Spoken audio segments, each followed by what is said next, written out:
Hell-Jahannam. Chapter. Beginning of Creation. Bukhari. Book 4. Volume 54. Hadith 414. Narrated Imran bin Husayn. I went to the Prophet and tied my she-camel at the gate.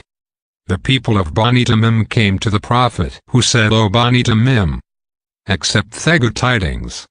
They said twice, You have given us the good tidings, now give us something. Then some Yemenites came to him and he said, Accept the good tidings, O people of Yemim. For Bani Tamim refused them. They said, We accept it, O Allah's apostle. We have come to ask you about this matter that is the start of creations. He said, First of all, there was nothing but Allah, and then He created His throne. His throne was over the water, and He wrote everything in the book in the heaven, and created the heavens and the earth. Then a man shouted, O Ibn Husayn, your she-camel has gone away. So, I went away and could not see the she-camel because of the mirage. By Allah, I wished I had left that she-camel but not that gathering. Narrated Umar. One day the Prophet stood up amongst us for a long period and informed us about the beginning of creation and talked about everything in detail till he mentioned how the people of paradise will enter their places and the people of hell will enter their places. Some remembered what he had said, and some forgot it. Bukhari. Book 4. Volume 54. Hadith 430.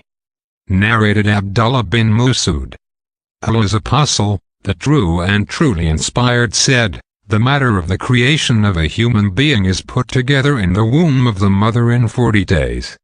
And then he becomes a clot of thick blood for a similar period, and then a piece of flesh for a similar period. Then Allah sends an angel who is ordered to write 4 things. He is ordered to write down his, that is the new creature's deeds, his livelihood, his date of death, and whether he will be blessed or wretched in religion.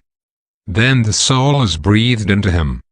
So, a man amongst you may do good deeds till there is only a cubit between him and paradise, and then what has been written for him decides his behavior and he starts doing evil deeds characteristic of the people of the hellfire.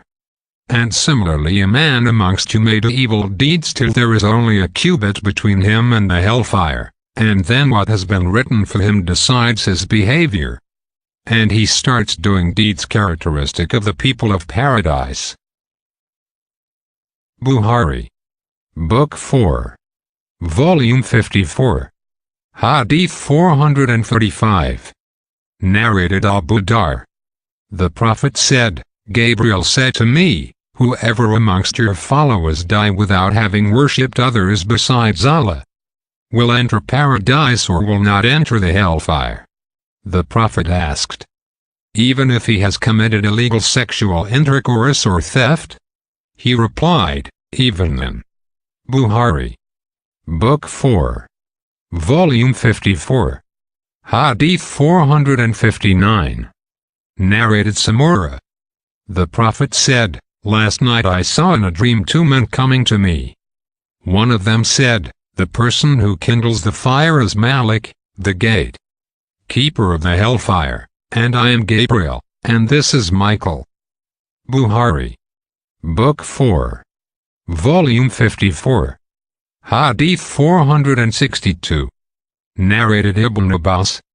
The Prophet said, On the night of my ascent to the heaven, I saw Moses, who was a tall brown curly-haired man as if he was one of the men of Shanawa tribe, and I saw Jesus, a man of medium height and moderate complexion inclined to the red and white colors and of lank hair. I also saw Malik, the gatekeeper of the hellfire, and Ad-Dajjal amongst the signs which Allah showed me. The Prophet then recited the holy verse, So be not you in doubt of meeting him when you met Moses during the night of Mi'raj over the heavens. 32.23. Narrated Anas and Abu Bakr. The Prophet said, The angels will guard Medina from Dajjal who will not be able to enter the city of Medina. Bukhari. Book 4. Volume 54. Hadith 463. Narrated Abdullah bin Umar.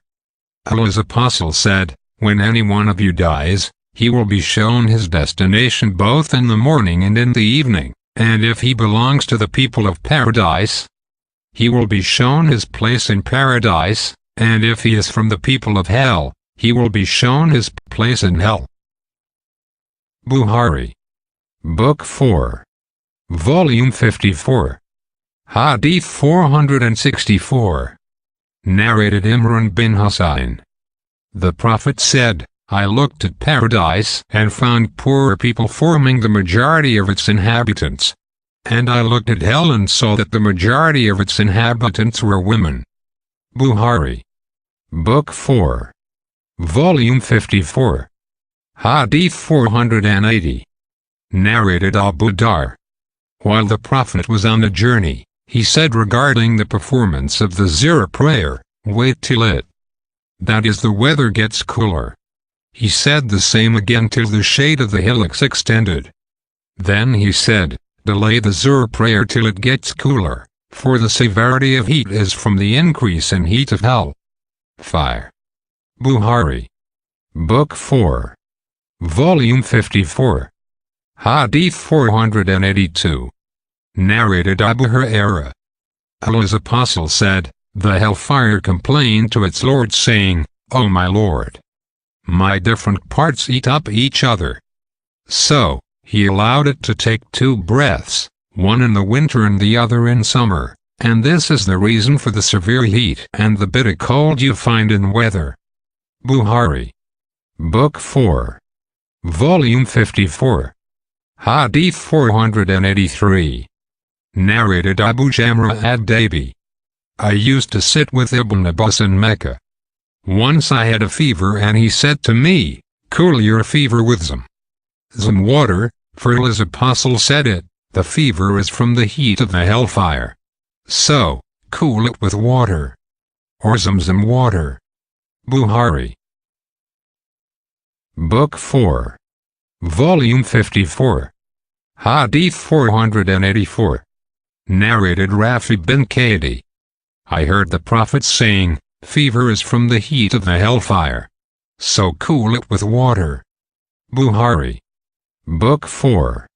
Volume 54. Hadith 485. Narrated Aisha. The Prophet said, fever is from the heat of the hellfire, so cool it with water. Bukhari. Book 4. Volume 54. Hadith 486. Narrated Ibn Umar. The Prophet said, fever is from the heat of the hellfire, so abate fever with water. Bukhari. Book 4. Volume 54. Hadith 487. Narrated Abu Hurairah. Allah's apostle said, your ordinary fire is one of 70 parts of the hellfire. Someone asked, O Allah's apostle, this ordinary fire would have been sufficient to torture the unbelievers. Allah's apostle said, the hellfire has 69 parts more than the ordinary worldly fire. Each part is as hot as this worldly fire. Bukhari. Book 4. Volume 54. Hadith 488. Narrated Ali. That he heard the Prophet on the pulpit reciting, they will cry, O Malik. 43.77 Malik is the gate keeper angel of the hellfire. Bukhari. Book 4. Volume 54. Hadith 489. Narrated Abu Wa'il. Somebody said to Usama, will you go to so-and-so, that is Uthman, and talk to him, that is advise him regarding ruling the country? He said, you see that I don't talk to him. Really, I talk to advise him secretly without opening a gate of affliction, for neither do I want to be the first to open it, that is rebellion. Nor will I say to a man who is my ruler that he is the best of all the people after I have heard something from Allah's apostle. They said, "What have you heard him saying?" He said, "I have heard him saying, a man will be brought on the day of resurrection and thrown in the hellfire, so that his intestines will come out. And he will go around like a donkey goes around a millstone. The people of hellfire will gather around him and say, 'Oh, so and so. What is wrong with you? Didn't you use to order us to do good deeds and forbid us to do bad deeds?' He will reply, 'Yes, I used to order you to do good deeds, but I did not do them myself, and I used to forbid you to do bad deeds, yet I used to do them myself.'" Bukhari. Book 4. Volume 54. Hadith 497. Narrated Abu Hurairah. Allah's Apostle said, "When the month of Ramadan comes, the gates of paradise are opened and the gates of the hellfire are closed, and the devils are chained." Bukhari. Book 4. Volume 54. Hadith 535. Narrated Ibn Umar, the Prophet said, "A woman entered the hellfire because of a cat which she had tied, neither giving it food nor setting it free to eat from the vermin of the earth.